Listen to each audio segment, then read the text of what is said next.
Move. हाँ, चलो करें स्टार्ट ये। ठीक है, लेट्स स्टार्ट। तो हम कर रहे थे factor income and transfer income. नहीं, मैंने एडमिट इसीलिए बच्चे तुम्हें लगाओ, मैम इतना टाइम क्यों लगा रही, मैं पढ़ रही थी सबके नाम।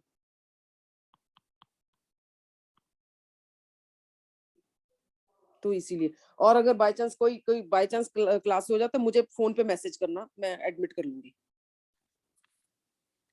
फैक्टर इनकम, ट्रांसफर इनकम, जो हमारी बायलैटरल ट्रांजैक्शंस हैं, यानी कि टू वे ट्रांजैक्शन, हमने फैक्टर सर्विसेज दी,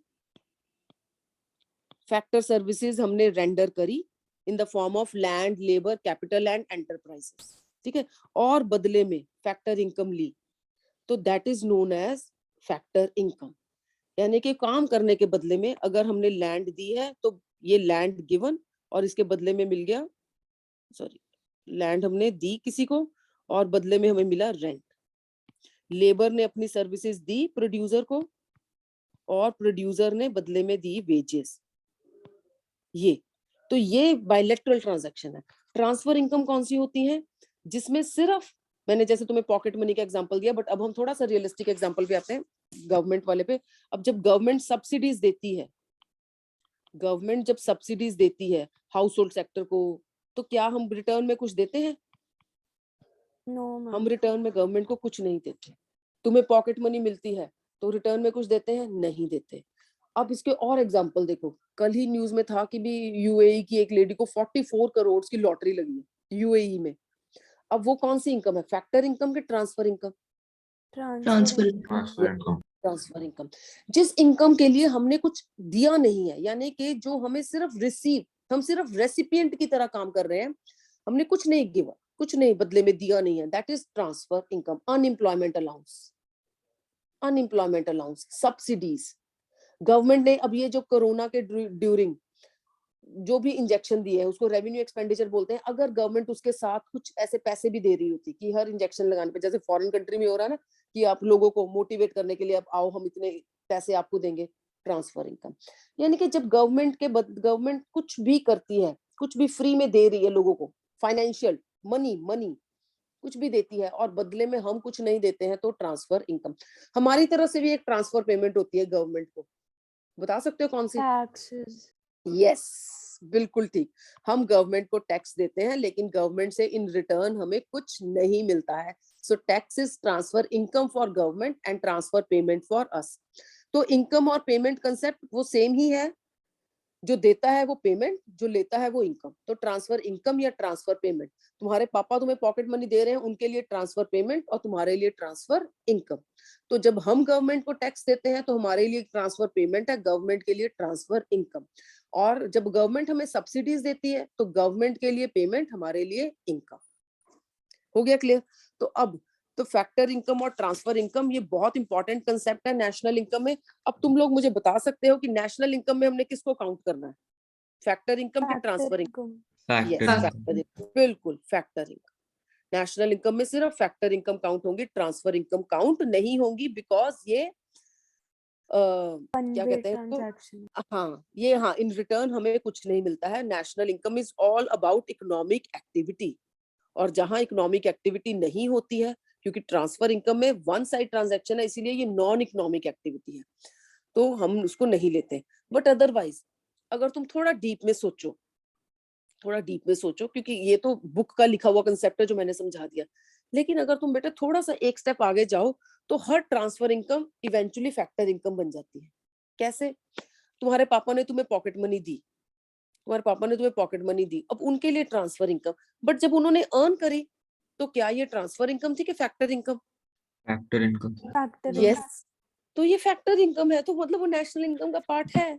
चलो तुम्हारे पास आ गई, अब तुमने आकर उसका एक चिप्स का पैकेट खरीद लिया, ठीक है, अब जो शॉपकीपर अर्न कर रहा है उसके लिए ये क्या है?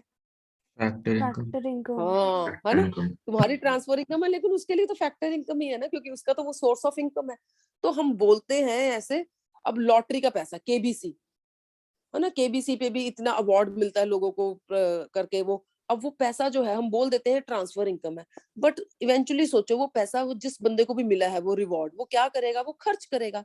और जब वो खर्च करेगा, वो गाड़ी खरीदेगा, कोई सामान खरीदेगा, तो वो कंजम्पशन एक्सपेंडिचर बन जाएगा। एंड सारा कंजम्पशन एक्सपेंडिचर किस में काउंट होता है? National income. समझ आई बात? बट अब पॉइंट क्या है, लेकिन अब जब हम पढ़ रहे हैं तो हम सिर्फ क्या देखते हैं बेटे? Earning concept. अर्निंग, अर्निंग कौन सा काम, कौन सा पैसा काम करके अर्न किया गया है और कौन सा बिना काम करके अर्न किया गया है। तो जब हम ये फैक्टर इनकम और ट्रांसफर इनकम का कंसेप्ट पढ़ रहे हैं तो हम ये देखते हैं कि अर्न किया गया है कि सिर्फ रिसीव किया गया है। लेकिन इवेंचुअली चाहे वो फैक्टर इनकम हो चाहे वो ट्रांसफर इनकम हो, जब उस पैसे को हम खर्च कर देते हैं, खर्च करते हैं, एक्सपेंडिचर, कंजम्पशन एक्सपेंडिचर, तो वो ऑटोमेटिकली नेशनल इनकम में इंक्लूड हो ही जाएगा। आई बात क्लियर? है? मैंने तुम्हारे एक थोड़ा स्टेप वैसे ही दिमाग के लिए बोला, तुम्हारे एक्सरसाइज फॉर योर ब्रेन, कि भी सारा पैसा एक तरह से आना ही ना। ब्लैक मनी, बड़ा हम लोग बोलते हैं ब्लैक मनी, ब्लैक मनी, लेकिन जो ब्लैक मनी क्या है? What is black money? Which is not, जिस पे टैक्स नहीं दिया, for which tax is not been given, that is black money. But अब तुम सोचो, जिन्होंने वो ब्लैक मनी, चलो टैक्स नहीं दिया, वो उस पैसे को दीवारों के अंदर, वो थोड़ी रख रहे हैं कि अलमारियों के अंदर, दीवारों के, they are spending that money, चाहे on luxury cars, on diamonds, on vacations, whatever, that money is being spent. और जहां that money is being spent, वो ऑटोमेटिकली किस में आ जाएगी? नेशनल इनकम के लूप में ऑटोमेटिकली आ जाएगी, बिकॉज तुमने सर्कुलर फ्लो में पढ़ा ना, कंजम्पशन एक्सपेंडिचर। तो जहां कंजम्पशन एक्सपेंडिचर होगा वो सर्कुलर फ्लो का इनकम का पार्ट होगा, और circular flow income national income का पार्ट है। हुआ क्लियर? बोलो मैम बोलो। मेरा एक डाउट है। हाँ हाँ, बोलो बोलो, डाउट बोलो। मैम जैसे आपने बोला केबीसी में जब कोई विनर पैसे लेके जाता है तो वो हाँ ट्रांसफर हाँ इनकम है, बट हाँ, जब वो, बिल्कुल, बट वो जो मनी पे जब जो टैक्स देता है फिर। वो भी ट्रांसफर पेमेंट, वो भी ओके। Transfer payment. हाँ, वो उस पैसे के ऊपर टैक्स देगा, बिल्कुल 30% टैक्स लगता है जब भी हम कोई ऐसा पैसा अर्न करते हैं, तो वो भी ट्रांसफर पेमेंट है, गवर्नमेंट के लिए ट्रांसफर इनकम। फिर उसके बाद जो पैसा वो घर लेकर जाएगा, अगर तो वो पैसा वो वहीं पड़ा रहे, उसने कुछ एक पैनी भी नहीं खर्च करी, फिर तो वो नेशनल इनकम से वैसे ही बाहर हो गया, सेविंग है ना। अगर उसने सारा पैसा सेव कर लिया, और तो फिर तो लीकेज है ना। लेकिन अगर उसने वो पैसा कंजम्पशन एक्सपेंडिचर में डाला, तो ऑटोमेटिकली कंजम्पशन से क्या होगी? डिमांड बढ़ेगी, फैक्टर डिमांड इनकम। से प्रोडक्शन बढ़ेगी, यस, फिर वो फैक्टर इनकम में ऑटोमेटिकली आ जाएगा। ओके। ठीक है, अभी हाँ, हमने अभी जब फैक्टर इनकम और ट्रांसफर इनकम का कंसेप्ट करें, तो सिर्फ तुम्हें मैं कॉन्सेप्ट समझाया कि भी फैक्टर इनकम जो हम अर्न करते हैं, ट्रांसफर इनकम जो हम रिसीव करते हैं। फिर लेकिन उसके बाद मैं तुम्हें एक स्टेप आगे लेकर गई, ये समझाने के लिए कि वो चाहे फैक्टर इनकम हो चाहे ट्रांसफर इनकम हो, अगर वो पैसा हम खर्च कर रहे हैं, कंजम्पशन एक्सपेंडिचर कर रहे हैं, तो वो ऑटोमेटिकली इधर से ना सही उधर से ही मतलब नेशनल इनकम में आ जाएगा। क्योंकि ट्रांसफर इनकम को हम नेशनल इनकम में इंक्लूड नहीं करते हैं, लेकिन वही ट्रांसफर इनकम का जो पैसा खर्च करना शुरू कर देते हैं, then it becomes a part of national income. National income. Yes, हाँ, क्योंकि वो कंजम्पशन एक्सपेंडिचर है। कंजम्पशन एक्सपेंडिचर किसका होता है? Household sector. और हाउस होल्ड सेक्टर जो भी चीजें खरीदता है वो कौन सी होती हैं? है ना, सब चीजें inter related. House hold sector जो भी चीजें खरीदेगा वो final good, and final good is a part of national income. National. हाँ, हो गया क्लियर? अच्छा, एक और छोटा सा कंसेप्ट है, not part of syllabus but फिर भी मैं पढ़ाती हूँ। एक होती है करंट ट्रांसफर इनकम, के भी आगे दो पार्ट होते हैं बच्चे। ट्रांसफर इनकम में भी हम दो चीजें बोलते हैं, एक होती है करंट ट्रांसफर्स और एक होती है कैपिटल ट्रांसफर। चलो पहले मैं तुम्हें ना बिल्कुल बेसिक लेवल पे लेकर चलती हूँ। तुम सारे अपने पेरेंट्स के लीगल हियर हो, है ना, लीगल एयर हो, कि मतलब उनकी प्रॉपर्टी तुम ही इनहेरिट करोगे। तो तुम्हारे पेरेंट्स अपना घर, अपनी प्रॉपर्टी तुम्हें जब देते हैं, तो what is that? That is capital transfer, यानी कि ट्रांसफर ऑफ वेल्थ। जब हम अपने पेरेंट्स से अपना अपनी ये उनकी उनकी प्रॉपर्टी इनहेरिट करते हैं, वो कैपिटल ट्रांसफर है। लेकिन अगर हमें वो अपनी करंट इनकम से तुम्हें रोज पॉकेट मनी देते हैं, वो कौन सी ट्रांसफर हुई? Current transfer. जो करंट इनकम से ली जाए, जो करंट इनकम से दिए जाए पैसे, वो क्या है? Current transfer. जो वेल्थ में से दिया जाए उसको हम बोलते हैं कैपिटल ट्रांसफर। हालांकि दोनों ही नेशनल इनकम में इंक्लूड नहीं होते। नहीं होते। दोनों ही नहीं होने, बिकॉज दोनों ट्रांसफर है, दोनों नेशनल इनकम में नहीं होने। But it is just a concept कि तुम्हें समझाना था मुझे कि भी जो करंट इनकम से दिया जाता है दैट इज करंट ट्रांसफर, और जो कैपिटल वेल्थ में से दिया जाता है दैट इज कैपिटल ट्रांसफर। बस फर्क ये है कि इस पैसे को हम घर को बेचते नहीं है, हम बेचते नहीं है, वो वैसे का वैसा ही, जैसा पेरेंट्स ने हमें दिया हम भी आगे अपने बच्चों को दे जाएंगे, तो ये खर्च नहीं होती है। लेकिन ये जो है ये किस में कन्वर्ट हो जाती है? कंजम्पशन एक्सपेंडिचर में, है ना। इनकम है, करंट इनकम, तो पैसा खर्च करना ही करना है, तो ये कंजम्पशन एक्सपेंडिचर में बन जाता है। बस ये हम खर्च नहीं करते, तो it is just like an investment, कि घर मिल गया तो हम चाहे उसको रेंट पे दें, चाहे किसी और पर्पस के लिए यूज करें, तो ये कंजम्पशन एक्सपेंडिचर का पार्ट नहीं बनता, because it is A wealth. लेकिन करंट इनकम में से जो हमें पैसे मिलते हैं वो हम स्पेंड कर देते हैं, that is consumption expenditure. National income में दोनों नहीं आने, ना करंट ना कैपिटल। हो गया। अब नेशनल इनकम में अब दो कॉन्सेप्ट, नेशनल इनकम में दो कॉन्सेप्ट सबसे इंपॉर्टेंट है। मैम हाँ जी बोलो बेटे। मैम अगर हम अपना कोई घर बेचते हैं तो वो किस में आएगा फिर? आप वो भी बताऊंगी, वो भी बताऊंगी। तुम Okay. घर खरीदोगे, हाँ तुम घर खरीदोगे, घर बेचोगे, बहुत दो क्लासेस हैं ये सारे टॉपिक डिस्कस करने के लिए, कि तुम जितनी मर्जी चीजें आसपास से पूछ लेना कि ये नेशनल इनकम में आएगा कि नहीं। जब पर उसकी कंडीशन बेटे ये है कि पहले हम नेशनल इनकम कैलकुलेट करना सीख लें, मे बी उसके बाद तुम्हारा ये डाउट ही ना रहे। ठीक है, तो जो हम घर खरीदेंगे या हम घर बेचेंगे या हम घर में रेनोवेशन करेंगे, वो सब हर चीज का आंसर मिलेगा तुम्हें। बट अभी हमने नेशनल इनकम स्टार्ट नहीं करी, तो वो होती है हमारी ट्रांजैक्शंस, इंक्लूडेड और नॉट इंक्लूडेड। वो भी बहुत सारी कराऊंगी मैं तुम्हें, 60-70 ट्रांजैक्शंस है वो मैं अभी नहीं, पर पहले क्योंकि नेशनल इनकम पहले कैलकुलेट करना तो सीखे। नेशनल इनकम में अब दो कॉन्सेप्ट बहुत इंपॉर्टेंट है, एक डोमेस्टिक टेरिटरी और एक रेजिडेंट। डोमेस्टिक टेरिटरी और रेजिडेंट, सरप्राइजिंगली पहले ये थ्योरी पार्ट में कभी नहीं आता था, कभी नहीं आता था, क्योंकि नेशनल इनकम में से हमेशा कुछ साल पहले सेट था, 15 मार्क्स की होती थी नेशनल इनकम पहले, जब 100 मार्क्स का पेपर था तो 6 मार्क का न्यूमेरिकल होता था, और बहुत बच्चे लकी हो जाए तो 9 मार्क्स, 3 मेथड है, तो 6 मार्क प्लस 3, 9 मार्क के न्यूमेरिकल आ जाते थे, और 6 मार्क्स की एंट्रीज आती थी। जो भी तुमने मुझे पूछा ना कि भी घर खरीदा तो आएगा कि नहीं आएगा, तो ऐसी एंट्रीज होती है, ट्रांजैक्शंस, तो वो तो बड़ा क्लियर होता था नेशनल इनकम पढ़ाना। बट अब इन्होंने over the period of time इतना डिफरेंट कर दिया इस चैप्टर को कि ये डोमेस्टिक टेरिटरी हम हमेशा, मैं तो पहले तो लिखवाती भी नहीं थी, सिर्फ समझा दिया खत्म, क्योंकि ये थ्योरी में आता ही नहीं था। लेकिन अब ये डोमेस्टिक टेरिटरी के ऊपर नोट आ जाता है, रेजिडेंट कौन होता है, net factor income from abroad, ये कभी नहीं आते थे थ्योरी में, लेकिन अब ये कॉन्सेप्ट भी आने शुरू हो गए, तो that means you have to learn it now, domestic territory. But है ये कॉन्सेप्ट, तो कॉन्सेप्ट समझ आ जाए तो लर्न करना इजी है। तो पहला कंसेप्ट है डोमेस्टिक टेरिटरी, फिर इसके बाद हम पढ़ेंगे resident. Now what is domestic territory? अब हम अगर सिंपल वर्ड्स में तुम टेरिटरी तुम्हें पूछा जाए तो तुम क्या कर देते हो, हम ऑब्वियसली फॉर अ लेमैन हम ज्योग्राफिकल फिजिकल मैप दिखा देते हैं कि हाँ ये इंडिया की टेरिटरी है, यस, है ना। फिजिकल मैप हम दिखा देंगे इंडिया का कि हाँ जी ये इंडिया का एरिया है, इस टेरिटरी से हम बाहर नहीं जा सकते, तो ये हमारी डोमेस्टिक टेरिटरी है। बिल्कुल ठीक, एज ए लेमैन बिल्कुल ठीक है, ये यही डोमेस्टिक टेरिटरी है। बट थोड़ा सा ये वाइडर कॉन्सेप्ट है फ्रॉम दैट पॉलिटिकल टेरिटरी। हम जो अपने पॉलिटिकल या फिजिकल मैप पे जो टेरिटरी दिखाते हैं, बस उससे थोड़ा सा बड़ा कॉन्सेप्ट है। क्यों? क्योंकि जब तुम फिजिकल मैप या अपना पॉलिटिकल मैप की बात करते हो, तो हम सिर्फ किसकी बात कर रहे हैं, जो हमारी ज्योग्राफिकल बाउंड्री है, यानी कि जो हमारी बाउंड्री लाइन है वो। बट डोमेस्टिक टेरिटरी को हम थोड़ा सा इलेबोरेट करते हैं, तो इसी को हम बोलते हैं इकोनॉमिक टेरिटरी। इकोनॉमिक टेरिटरी का कॉन्सेप्ट है, जिसमें हमारा फिजिकल टेरिटरी भी आएगा और प्लस कुछ और चीजें भी आएंगी। क्या आएगा इसमें? हमने लैंड तो कवर कर लिया, जो तुम फिजिकल बोलते हो कि जो हमारा इंडिया का मैप है वो तो हो गया, लेकिन जो इंडिया के ऊपर, जो इंडिया के हमारी जो जहां जितना एरिया इंडिया का है, जितना एरिया इंडिया का है, उसके ऊपर का जो एयर स्पेस है वो भी किसका है? इंडिया का। जितनी इंटरनेशनल फ्लाइट्स हैं बेटे, हाँ, जितनी इंटरनेशनल फ्लाइट्स हैं, हम एक दूसरे की एयर स्पेस यूज करते हैं, वो म्यूचुअल एग्रीमेंट होते हैं, है ना। अब जैसे सपोज करो कोई यहाँ से इंडिया से प्लेन अफगानिस्तान जाना है, अब वो बीच में पाकिस्तान आएगा, तो हम पाकिस्तान की एयर स्पेस यूज करेंगे, क्योंकि वो पाकिस्तान के ऊपर से जाएगा। तो जितना इंडिया के ऊपर का एरिया है वो इंडिया की टेरिटरी, यानी कि हर कंट्री के ऊपर का जो एरिया है, जितना उनका फिजिकल टेरिटरी है, उसके ऊपर का जो एरिया है वो उनकी एयर स्पेस है, जिसको हम एयर स्पेस बोलते हैं। वो जो हम यूज करते हैं बट विद परमिशन।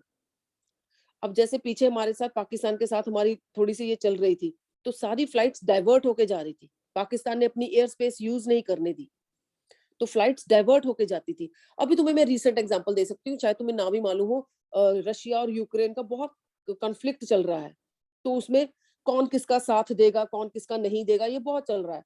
तो उसमें था कि भी स्पेन जो है वो उसमें था, पता नहीं स्पेन का था क्या था, कि वो फ्लाइट जो है वो स्पेन से क्रॉस करके जाती थी, बट क्योंकि स्पेन उसमें नहीं आ रहा कॉन्फ्लिक्ट में, तो वो फ्लाइट डाइवर्ट होके गई, यानी कि उसकी एयर स्पेस नहीं यूज करी।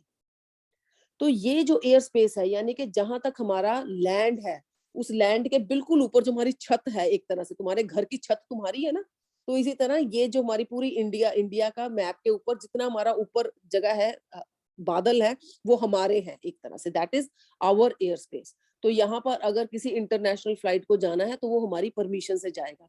तो हम अब मुकेश अंबानी, उसके पास तो अपने प्राइवेट जेट्स हैं, अब मुकेश अंबानी ऐसे ही उठकर किसी कंट्री में नहीं जा सकता, वो विद इन इंडिया कहीं भी जा सकता है अपने प्राइवेट जेट में, लेकिन अगर उसको कहीं रशिया जाना है, जापान जाना है, किसी और कंट्री में जाना है, तो उसको परमिशन लेनी पड़ेगी।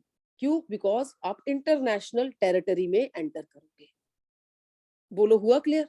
तो दैट मीन्स कि हमारा सिर्फ लैंड एरिया नहीं होता टेरिटरी, हमारी एयर स्पेस भी होती है। अब तीसरा आता है इसमें वाटरवेज। इसी तरह अब इंडिया का मैप थोड़ा सा दिमाग में लाओ, तीनों तरफ से पानी है ना, बे ऑफ बंगाल, इंडियन ओशन है, फिर अरेबियन सी है, तो ये पूरा, तो वहां पेनिनसुला बनता है ना, उसको पेनिनसुला, 3 जगह से पानी जब आता है तो पेनिनसुला हम बोलते हैं। तो ये जो पेनिनसुला बन रहा है, अब वो क्या पूरा अरेबियन सी इंडिया का है? No ma'am. No ma'am. पूरा इंडियन ओशन हमारा है? पूरी बे ऑफ बंगाल हमारी है? नहीं।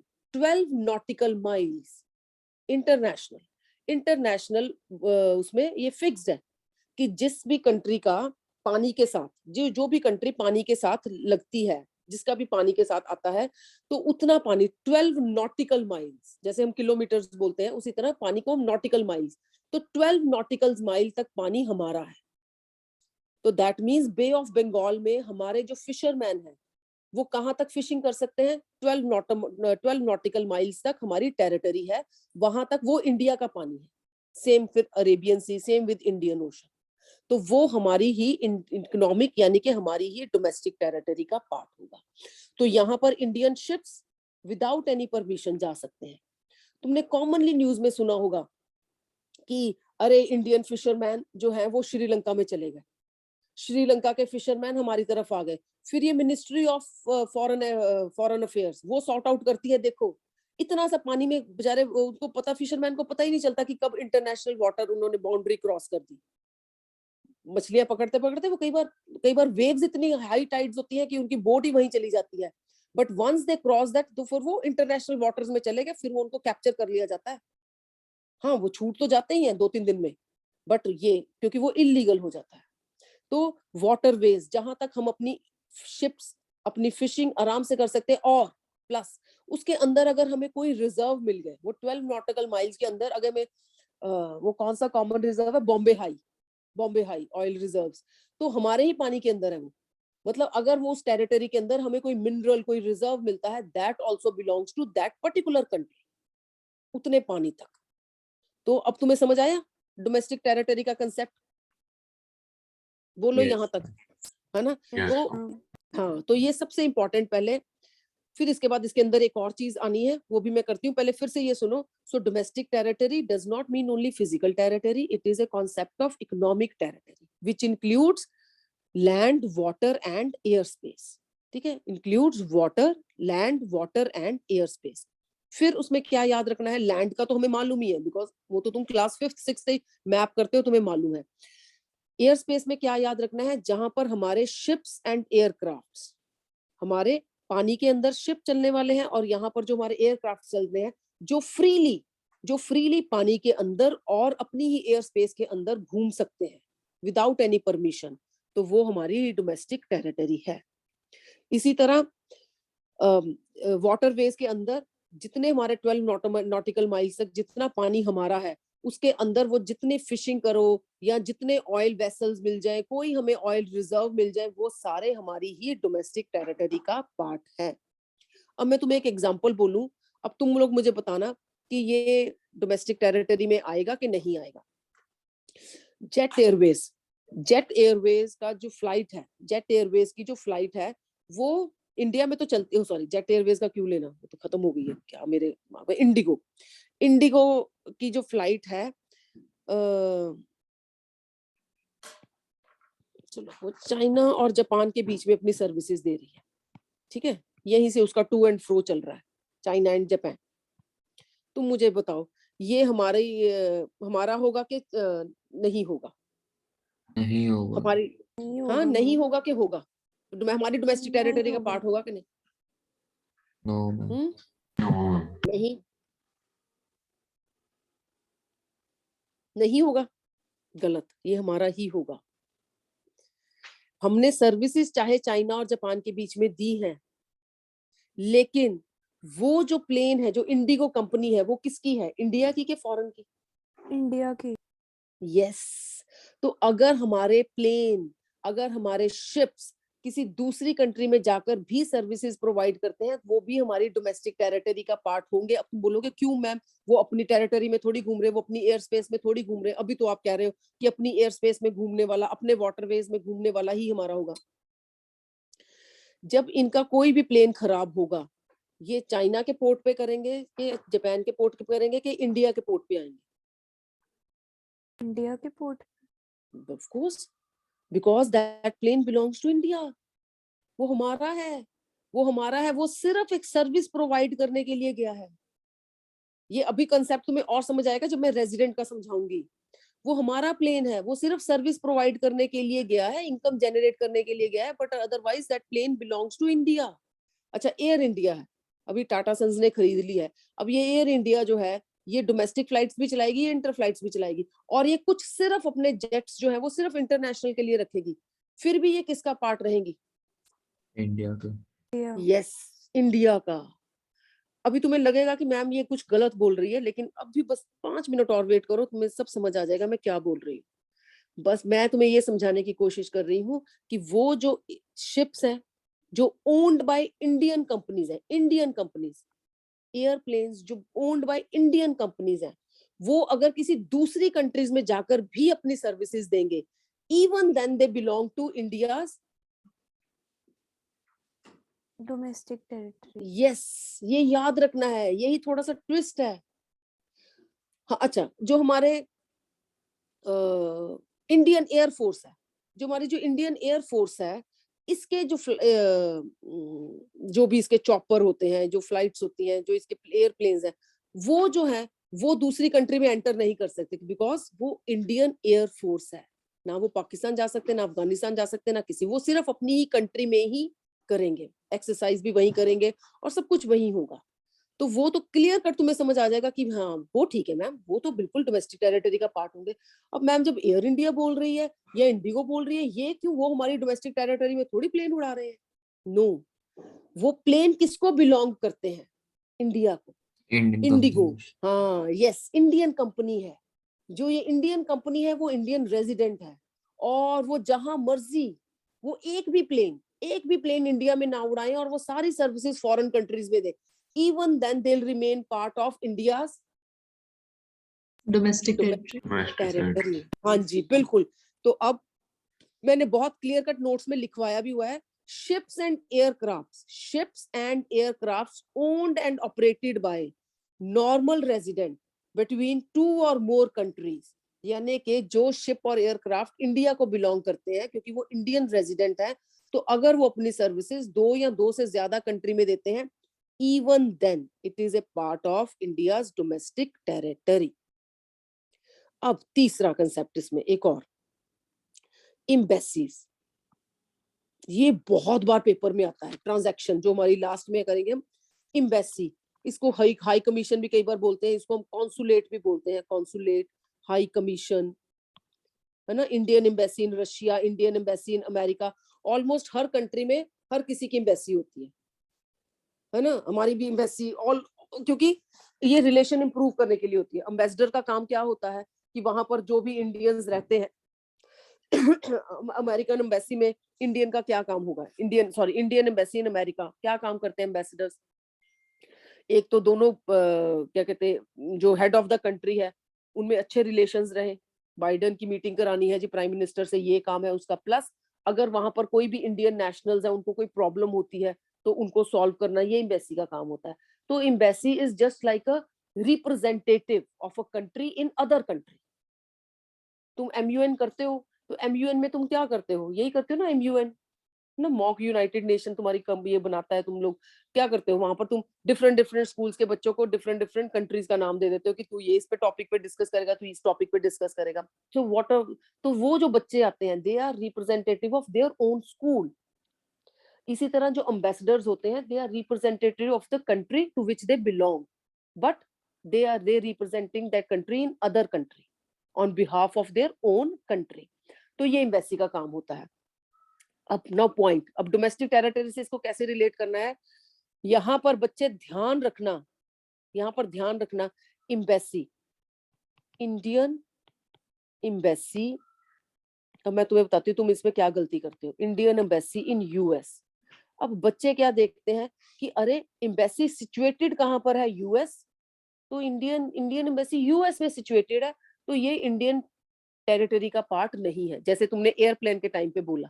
अब तुम यहाँ पर भी यही बोलते हैं बच्चे, अरे नहीं इंडियन एम्बेसी का ऑफिस तो यूएस में है ना, अमेरिका में है, तो वो तो अमेरिका के अंदर है, तो अमेरिका की टेरिटरी में आ गया, तो हमारा पार्ट नहीं है। No no, Indian embassy, Indian army कहीं भी हो, दुनिया के किसी भी कोने में गई हो, लेकिन it will remain A part of India's domestic territory.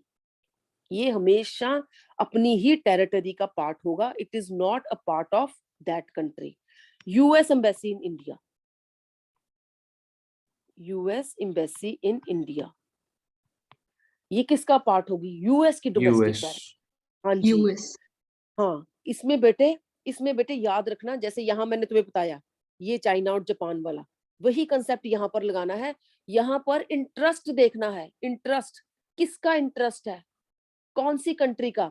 यहाँ पर चाहे हम सर्विसेज चाइना जापान में दे, चाहे हम सर्विसेज जहां पर रशिया और यूएस के बीच में प्रोवाइड करें, लेकिन प्रोवाइडर कौन है, इंडिया। तो it is part of India's domestic territory.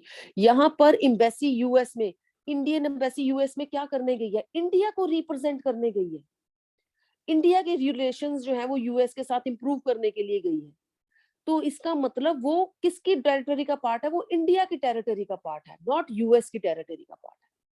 इसी तरह यूएस एम्बेसी इंडिया में क्यों आई है, यूएस और इंडिया के रिलेशन इंप्रूव करने के लिए, म्यूचुअल टॉक, म्यूचुअल रिलेशन अच्छे करने के लिए।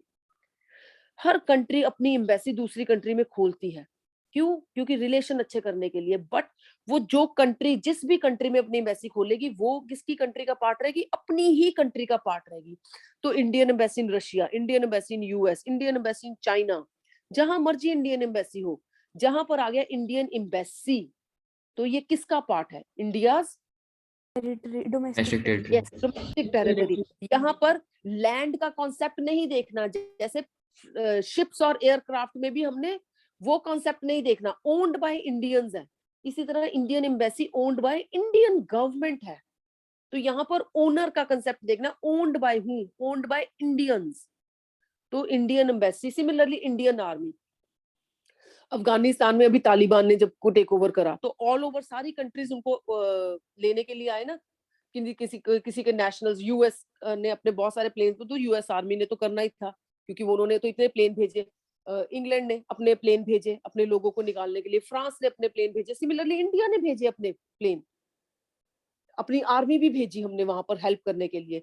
तो वो इंडियन आर्मी जो वहां पर गई हेल्प करने के लिए, अफगानिस्तान में गई, और अगर बाय चांस उन्होंने वहां एक कैंप भी सेट कर लिया, कैंप भी बना लिया कि वहीं पर थोड़ी देर रुकना पड़ा, फिर भी वो लैंड में वहां पर बैठे अफगानिस्तान में, but they belong to India. India. India. India's domestic territory, India's domestic territory.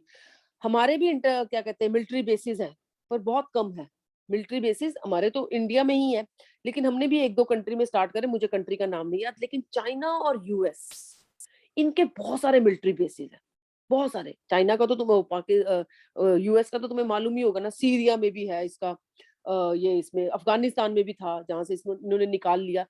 लेकिन अब वो मिलिट्री बेस, चाइना भी बहुत सारी अफ्रीकन कंट्रीज में अपना मिलिट्री बहुत स्ट्रॉन्ग करने पे लगी हुई है, यूएस के भी बहुत सारे मिलिट्री बेसिस हैं, लेकिन वो चाहे मिलिट्री बेस सीरिया में हो, चाहे लेबनान में हो, चाहे किसी और कंट्री में हो, बट वो जो यूएस का आर्मी जो जहां पर बैठी है, it belongs to US territory. US domestic territory. Yes, तो Indian army, Indian embassy, wherever situated in the world, it remains part of India's domestic territory. बिल्कुल Ma'am, I have a domestic। doubt. हाँ बोलो बोलो। Ma'am, what if an Indian is working in the US embassy or any other country's embassies? रुक जाओ रुक जाओ रुक जाओ, अभी नहीं, अभी नहीं, क्योंकि अभी हमने नेशनल इनकम नहीं कैलकुलेट करी, अभी नेशनल इनकम नहीं कैलकुलेट करी। जो भी तुम सारी चीजें पूछ रहे हो ना, बहुत जेन्युइन डाउट्स हैं, बहुत जेन्युइन डाउट्स हैं, सब आएंगे बेटे, सब आएंगे, सब एक एक चीज क्लियर होगी। Indian working in US embassy, US resident working in Indian embassy, हमारे लोग चाइना में काम करने चले गए, हमारे लोग यहाँ से माइग्रेट ही हो गए परमानेंट। बहुत सारे क्वेश्चन है तुम्हारे दिमाग में, सबका जवाब मिलेगा, सब कुछ। लेकिन अभी हमने नेशनल इनकम स्टार्ट नहीं करी है, ये याद रखो, अभी सिर्फ हम बेसिक कॉन्सेप्ट कर रहे हैं। जब कॉन्सेप्ट क्लियर होंगे ना, तो धीरे धीरे सारे आंसर मिलते जाएंगे। तो अपने डाउट जो है ना बेटे लिखते रहना, ये जो भी डाउट तुम मुझसे पूछ रहे हो ना, जो मैं तुम्हें बोल रही हूँ, मैं बताऊंगी, बस इनको लिखते रहो, ये सारे मैं क्लियर करूंगी, सारे। लेकिन अभी क्योंकि हमने कॉन्सेप्ट पूरे नहीं पढ़े हैं, तो मैं तुम्हें दूसरे कंसेप्ट समझाई, दूसरे कंसेप्ट में लेकर ही नहीं जा सकती जब तक मैं वो कंसेप्ट नहीं समझा रही थी। तो वो भी मैं उस पर भी आऊंगी, तुम्हारे वाले पर लिख के रखना अपने अपने डाउट। अब आ जाओ रेजिडेंट। मेरे ख्याल से आज बस यही कंसेप्ट होगा, फिर हमारा नेक्स्ट क्लास में चलेगा। हाँ 7 मिनट्स पड़े। अच्छा, एक कॉन्सेप्ट होता है बेटे रेजिडेंट, और एक होता है हमारा सिटीजन। ठीक है, एक रेजिडेंट है और एक सिटीजन है। फर्क क्या है? एक तो सिटीजनशिप तो हमें बाय बर्थ ही मिलती है, बाय बर्थ, जहां पर हम पैदा होते हैं, जहां पे हमारा बर्थ होता है, तो हम we become automatically citizen of that country. Residency हम अर्न करते हैं, ठीक है, सिटीजन हमें मिल जाता है और रेजिडेंसी हमें अर्न करनी पड़ती है। लेकिन सिटीजनशिप में भी एक और कॉन्सेप्ट है, एक तो बाय बर्थ मिलती है, और दूसरा तुम्हें मालूम होगा हम सबके relative US, New Zealand, Australia, Canada भरे पड़े हैं, भरे पड़े हैं। बट जनरली तुमने देखा है वो कॉमन क्या बात करते हैं, मुझे पीआर मिल गई। सुना तुमने ये word PR? Yes ma'am. Yes, ma'am. है ना, बहुत बार है ना, तुम जब वहां यहाँ से बच्चे पढ़ने के लिए पेरेंट्स भेजते हैं, और फिर बोलते हैं अरे हाँ हाँ बस उसको पीआर मिल गई, पीआर मिल गई, पीआर मिल गई, सारे पीआर के पीछे पड़े होते हैं। अब तुम्हें आज समझ आएगा what is PR. PR is permanent residency. अब वो क्या है परमानेंट रेजिडेंसी, अब मैं समझाऊंगी तुम्हें। फिर उसके बाद तुमने सुना है ग्रीन कार्ड होल्डर बन गए जी हम तो, Yes, ma'am. हाँ दैट इज सिटीजनशिप। सिटीजनशिप, तो सिटीजनशिप जो है, एक तो एक नेचुरल वे में आती है, यानी कि जहां पर हम पैदा होते हैं वो एक सिटीजनशिप हुआ, मतलब उसी कंट्री के सिटीजन बन जाते हो। और दूसरा, आप बहुत लंबे पीरियड तक वहां पर रहते हो एक कंट्री के अंदर, और फिर वो कंट्री आपको उस अपनी कंट्री की सिटीजनशिप देती है। सिटीजनशिप में बेटे हमारे सिलेबस का पार्ट नहीं है सिटीजनशिप, पर फिर भी सिटीजनशिप में भी बेटे हर कंट्री अब डिफरेंट रूल फॉलो करती है। जैसे कुछ कंट्री सिंगल सिटीजनशिप अलाउ करती है, यानी कि अगर आप इंडियन सिटीजन हो तो आप किसी और कंट्री की सिटीजनशिप नहीं ले सकते। तो दैट मीन्स अगर आप किसी दूसरी कंट्री की सिटीजनशिप लेते हो तो आपको इंडियन सिटीजनशिप गिव अप करनी पड़ेगी। कुछ कंट्रीज डुअल सिटीजनशिप अलाउ करती है, यूएस, पाकिस्तान, ये डुअल सिटीजनशिप, यानी कि आप simultaneously you can be US citizen also, you can be Pakistan citizen also. इसीलिए तुमने देखा होगा कि जब ये फ्रॉड करते हैं लोग, मुझे इंडिया का नहीं याद, इंडिया भी डुअल सिटीजनशिप करता है कि नहीं करता, एक बार नेट पे चेक करना तुम लोग भी। मैं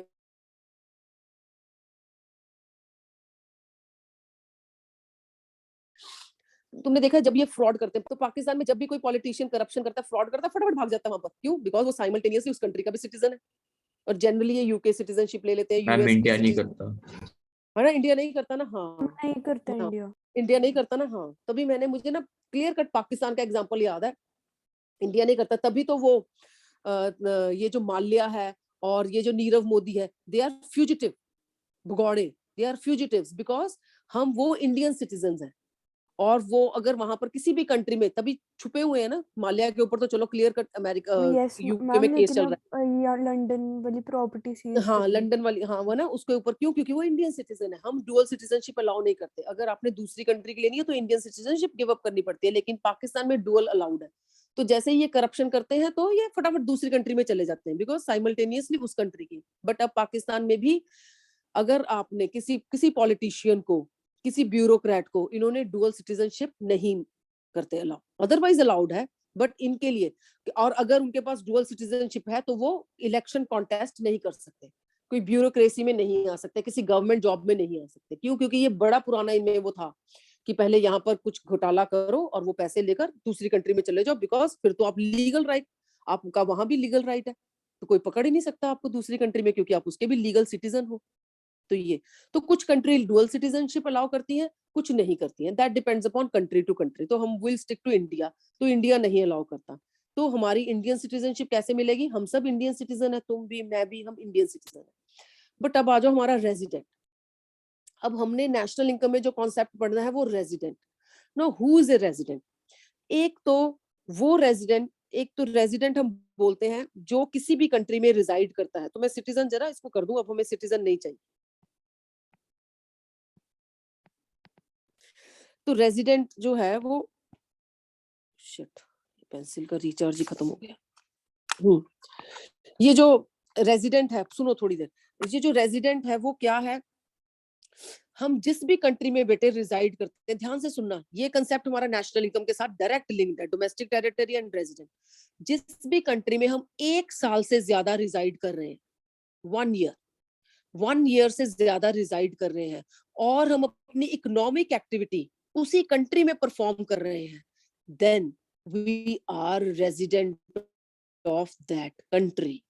सो इसके अकॉर्डिंगली almost 90% of citizens, जो इंडियन सिटीजन्स हैं, they are also residents. yes, they are also Indian resident। जिस कंट्री में हम 1 साल से ज्यादा रिजाइड कर रहे हैं और अपनी इकोनॉमिक एक्टिविटी भी परफॉर्म कर रहे हैं, तो उस कंट्री के हम रेजिडेंट हैं। अब अपने, तुम्हारा एग्जांपल नहीं लेंगे, अभी तुम कोई इकोनॉमिक एक्टिविटी नहीं करते, तुम इनकम नहीं अर्न कर रहे हो, ठीक है, तुम अभी बच्चे हो, तुमने अभी कोई इकोनॉमिक एक्टिविटी नहीं करी, you are dependent on your parents. तो तुम्हारा एग्जांपल नहीं ले सकते हम, तुम अपने पेरेंट्स का एग्जांपल ले सकते हो। अब तुम मुझे बताओ, तुम्हारे पेरेंट्स इंडियन सिटीजन भी हैं और रेजिडेंट्स भी हैं। इंडियन सिटीजन भी हैं और इंडियन रेजिडेंट भी हैं। सिटीजन भी वो, मैम आपकी आवाज क्रैक कर रही है। ठीक है, तो हमें सिटीजन का कंसेप्ट तो आगे पढ़ रहे, हम ये खत्म ही होगी क्लास, वैसे भी खत्म होने वाली है। इकोनॉमिक एक्टिविटी, जहां पर हम इकोनॉमिक एक्टिविटी परफॉर्म करें और वो इकोनॉमिक एक्टिविटी परफॉर्म करते करते हमें मोर देन 1 ईयर हो जाए, तो हम उस कंट्री के रेजिडेंट हैं। ये कंसेप्ट हम कल स्टार्ट करेंगे, हो गया टाइम ऑलमोस्ट, कल दोबारा फिर